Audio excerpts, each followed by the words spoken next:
Good morning everyone, moon salt একটি নতুন ব্লগে তোমাদের অনেক অনেক ওয়েলকাম। হ্যাঁ সোনা, কি বলো? কি বলছে আমার পুটুটা? Black eagle? কি বলছো? সকাল সকাল এখন ওর ঘুম ভাঙলে ওর ছাদে আসতে ইচ্ছে করে। এখন রোজ রোজ সকালে ঘুম ভেঙে ওই ছাদে যাব। এই দেখো কি হাত দেখাচ্ছে।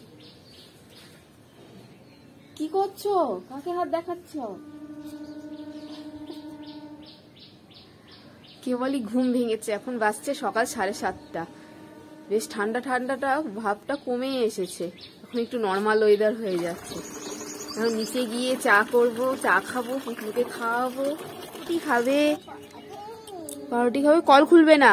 এখন পুটলু এই কল খুলতে নিজে নিজে শিখে নিয়েছে। বারবার করে জলটা নিয়ে জল ঘাটতে শুরু করে দেয়। বন্ধ করে দাও, বন্ধ করে দাও, বন্ধ করো। Good boy.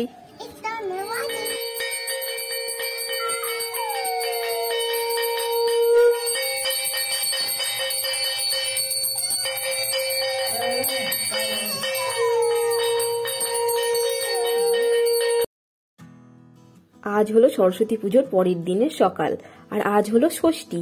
তাই ঠাকুরমশাই এসেছে ষষ্ঠী পুজো করতে। এখন আমরা পুজোর সামনে বসে আছি। পুটলুকেও আরতি দেওয়া হচ্ছে। ওর একটু মুডটা খারাপ হয়ে গেছে। আর পুজো যেহেতু শেষ, তাই এখন কাকিমা ঠাকুরমশাইকে সিধে দিয়ে দিচ্ছে যা যা আনাজ, তারপর চাল ডাল সবজি এইসব। এখন সন্ধ্যেবেলা আমরা দুজন মিলে বেরিয়ে পড়ছি একটু ঘুরতে মানে আমরা যাব বাক্সারা বাজারে। বাক্সারা বাজারের একটা লাইব্রেরি আছে, সেই লাইব্রেরিতে আগেও ভিডিও করেছিলাম। ওখানে লিটিল ম্যাগাজিন মেলা এইরকম হচ্ছিল, সেইখানে একটা এক্সিবিশন আছে, সেই এক্সিবিশন দেখতে আমরা যাচ্ছি। এখন জানি না এখনো এক্সিবিশন এখনো মানে চলছে কিনা, মানে কি এতক্ষণে শেষ হয়ে গেছে সেটা ঠিক জানি না, গেলেই জানতে পারবো। এখন আমরা দুজন সেখানে একটু ঘুরতে বেরোচ্ছি, আর একটু বাজারেও ঘুরে টুরে নিয়ে চলে আসবো বাড়ি। এখন আমরা চলে এসেছি তরুণ সংঘ লাইব্রেরিতে। যারা আমার প্রত্যেকটা ভিডিও দেখো, আগের ভিডিওগুলো দেখেছো, তাদের কাছে এটা চেনা লাগবে, কারণ এই লাইব্রেরিতে এসেও আগে দুবার আমরা ভিডিও করেছি। আর এখানে খুব সুন্দর করে সরস্বতী পুজো হচ্ছে, আর তার পাশাপাশি হচ্ছে এক্সিবিশনের বিষয়টাই হলো সরস্বতী নানা রূপে। এখানে দেবী সরস্বতীর নানান রূপ এখানে বর্ণনা করা হয়েছে। আর এইখানে ভিডিও বা ছবি তোলা নিষেধ আছে। লাইব্রেরিতে ঢোকা মাত্রই একটা কাগজে নোটিশ করে টাঙিয়ে দিয়েছে যে এখানে ফটো তোলা নিষেধ। আর এই তরুণ সংঘ লাইব্রেরি 100 বছর উদযাপন করছে, তাই আমরা ডিটেলে সামনে থেকে গিয়ে এক্সিবিশনের কোনো রকম ভিডিও করতে পারিনি, দূর থেকেই এক ঝলক ভিডিওটা নিয়েছি। কারণ লাইব্রেরির ঠাকুর দেখে বেরিয়েই আমরা একটু বাজারের দিকে এসেছি। আর এখানে এসে আমি দেখতে পেয়ে গেছি পাকা পাকা কুল। ব্যাস, কুল দেখতে পেয়েই তো আমি কি আর না কিনে থাকতে পারি। সাথে সাথে চলে এসেছি, খানিকটা কুল কিনবো, বাড়িতে গিয়ে অল্প করে কুলের আচার করব। তারপর আমরা এখান থেকে পরপর কয়েকটা সরস্বতী ঠাকুর দেখব। সরস্বতী ঠাকুর দেখতে দেখতে আমরা বাড়ি ফিরবো। এই দেখো, এইখানে বাজারের কাছাকাছি এইসব ঠাকুরগুলো। বাজারের আশেপাশে পায়ে হেঁটে হেঁটে যে কটা ঠাকুর দেখতে পারবো, সে কটা ঠাকুরের আমরা ভিডিও করব। কাল ছিল সরস্বতী পুজো, আর সেই দিন তো আমরা আর বেরাইনি, কোনো ঠাকুরও দেখতে পাইনি। তাই আজকে পরের দিন বেরিয়েছি। লাইব্রেরিও ঘোরা হয়ে গেল, এক্সিবিশন দেখা হয়ে গেল, তার সাথে টুকটাক করে কয়েকটা ঠাকুর। কি সুন্দর দুর্গা ঠাকুরের মতো লাগছে, ডাকের সাজ করেছে, কি অপূর্ব সুন্দর।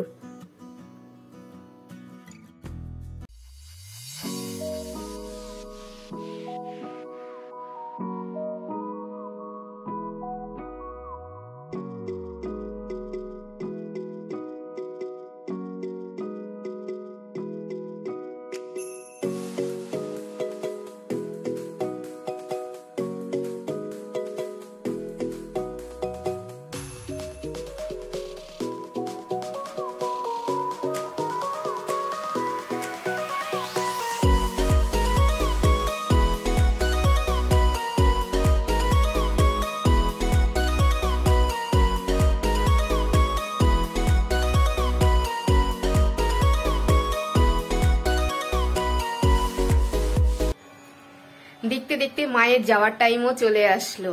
আমরা অপেক্ষা করতে থাকি কখন পুজো আসবে আসবে, এই দিন গুনতে থাকি। যেই না পুজো এলো ব্যাস চলে গেল। এখন মায়ের বিসর্জন হবে, মানে এখন আমরা যাব ঠাকুরকে বরণ করব, বরণ করা হয়ে গেলেই তারপরেই ঠাকুরকে নিয়ে চলে যাওয়া হবে।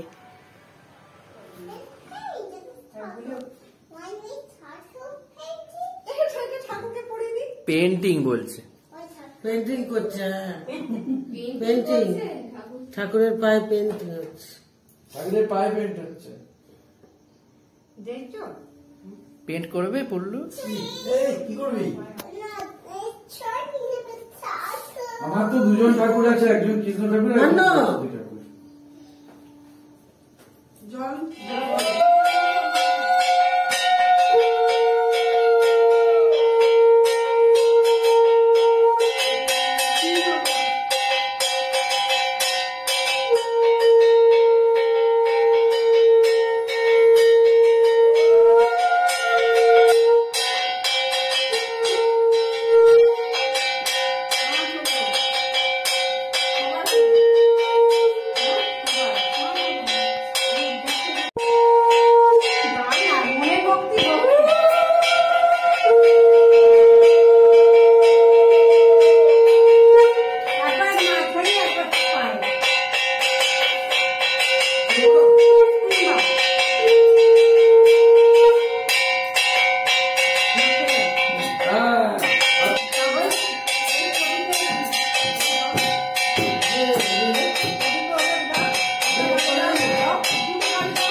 না না না করো, তাড়াতাড়ি তাড়াতাড়ি,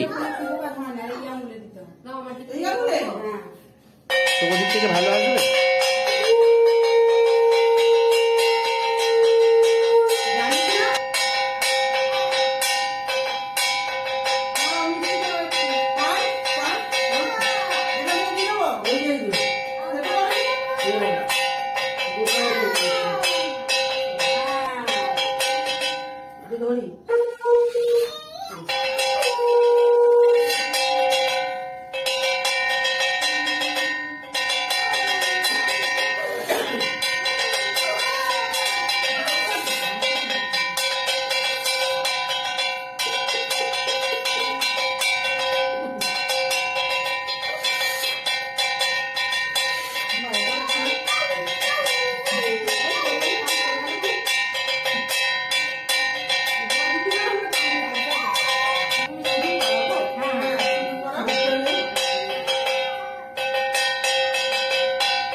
আজকেও দিতে হবে।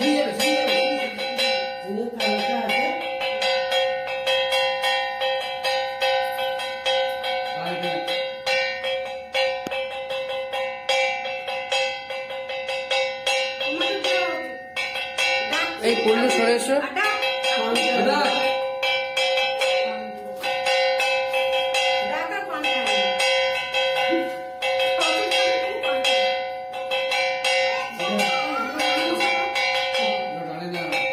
কানে কানে বলে দাও।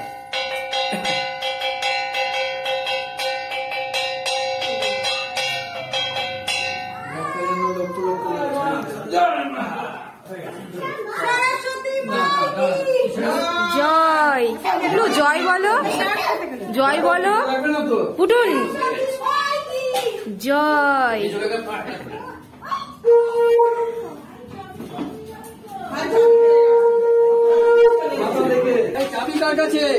কে কিসের চাবি?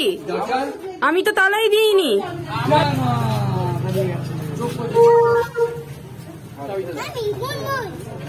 কে?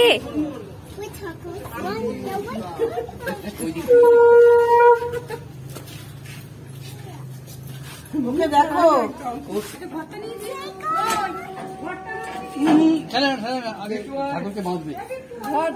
যাচ্ছি। আমার ছোট্ট পুটলু ভ্যানে ওঠার জন্য ব্যস্ত, ওই সবাইকে বলছে ওকে ভ্যানে তুলে দিতে। এই দেখো, ওইও যাবে ঠাকুরের ভাসানে। কি সুন্দর চুপটি করে ভ্যানের মধ্যে বসে আছে, লক্ষ্মী ছানার মতো।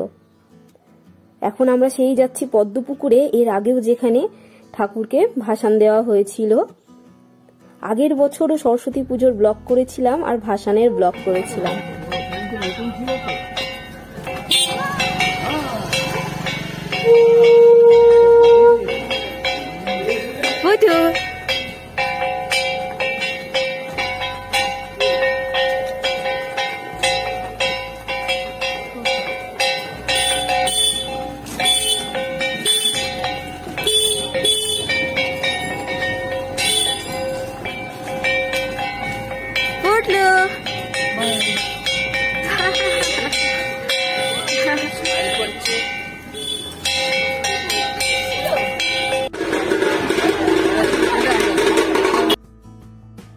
পদ্মপুকুরের সামনে এসে দেখছি কত ভিড়, আরো কত লোকজন আজকে সব ঠাকুর ভাসান করতে এসেছে। কারণ যেদিন সরস্বতী পুজো ছিল ঠিক তার পরের দিন ছিল বৃহস্পতিবার, সেই কারণে সেই দিন হয়তো অনেক ঠাকুর বিসর্জন হয়নি, তাই আজ শুক্রবার সব ঠাকুর বিসর্জন হচ্ছে।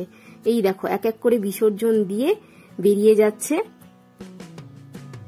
এখানে সব কার্তিক ঠাকুরগুলো সব সাজিয়ে রেখেছে। যারা কার্তিক পুজো করে, কার্তিক ঠাকুর তো ভাসান দিতে নেই, তাই সাজিয়ে রেখেছে। এখানে এসে আমরা জানতে পারলাম যে এখানে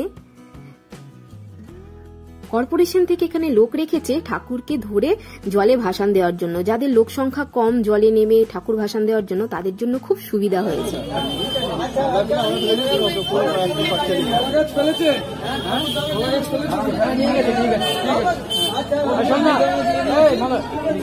কি বলছিস শোন?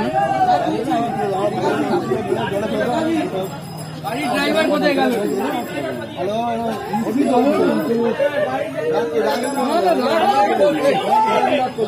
দুর্গা ঠাকুর পুজো করেছি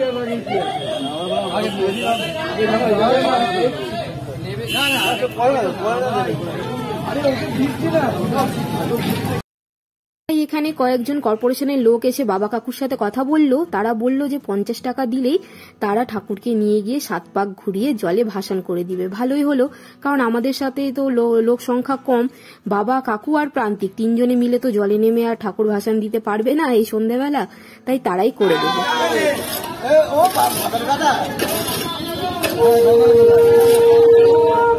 চলো দেখি।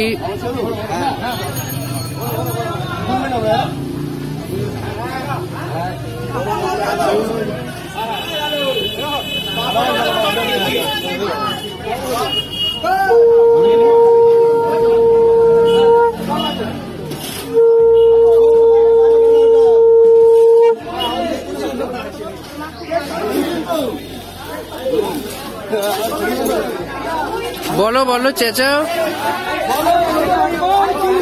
জয়। কুল্লু বলো জয়।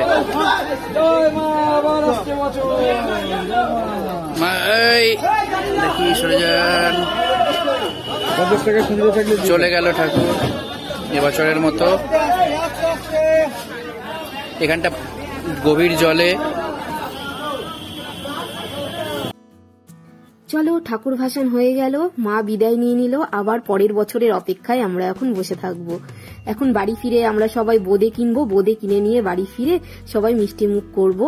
আর দধিকর্মা কালকেই মাখা হয়ে গেছিল, যেহেতু কালকে ষষ্ঠী ছিল পুজো শেষ, তাই দধিকর্মা মেখে কালই খাওয়া হয়ে গেছে। আর কাল আমরা ঠাকুর দেখতে বেরিয়েছিলাম আমি আর প্রান্তিক। ঠাকুর দেখে ফেরার পর আর ভিডিও এন্ডিং করা হয়নি, তাই সেই ভিডিওটাই আজকে ঠাকুর ভাসানের ভিডিও একসাথে জুড়ে আজকের এই ভিডিওতেই সম্পন্ন করলাম। আর সরস্বতী পুজোর পর্ব এই ভিডিওতেই শেষ করছি। সরস্বতী পুজোর টোটাল 3টে ভিডিও আমি বানিয়েছি। তো চলো এবার আমরা বাড়ি যাই। ঘটের জল নিয়ে চলে এসছে, এই ঘটের জল আমরা বাড়িতে সব জায়গায় ছড়িয়ে দিব। এখন আমরা বোঁদে খাবো। ঠাকুর ভাসান করে চলে আসলাম, এখন বাজছে রাত্রি 9টা। আমার ছোট্ট পুটলুও গেছিল ঠাকুর ভাসান করতে, ওই প্রথমবার এই রিক্সা ভ্যানে উঠেছে, ওর এত ভালো লেগেছে এত ভালো লেগেছে। এবার ফেরার সময় বলছে হোয়ার ইজ রিক্সা ভ্যান, ফেরার সময় তো আর ভ্যান ছিল না। চলো এখন আমরা সবাই বিসর্জন দিয়ে এসে এখন আমরা বোদে। আজকের মতো সরস্বতী পুজোর ভিডিও এখানেই শেষ করছি। ভিডিওটা কেমন লাগলো অবশ্যই কমেন্টে লিখে জানিও, ভালো লাগলে একটা লাইক করে দিও। আবার দেখা হবে নতুন একটা ব্লগে। সরস্বতী পুজোর পর্ব এখানেই শেষ হলো। Tata, good night.